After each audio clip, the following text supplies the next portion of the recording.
So hey everyone, welcome back to another quick and very interesting tutorial. Where in this quick tutorial, I'm going to show you how you can create beautiful ASCII art from images online without using any software. Now, in order to do it, just simply open any of the browser you have. For example, if I open the Google Chrome browser, you can do it over any other platform as well.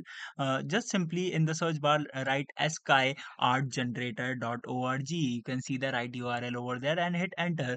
Once you do that, it will ask you to upload your image file, and you can change the conversion type also. It can be image to color ASCII art or the monochrome ASCII art, or you can enter the URL of that particular image if you don't have one, and set the width of same as well. For example, if I upload a file, let's say if I upload a image file from my desktop, let's say this one.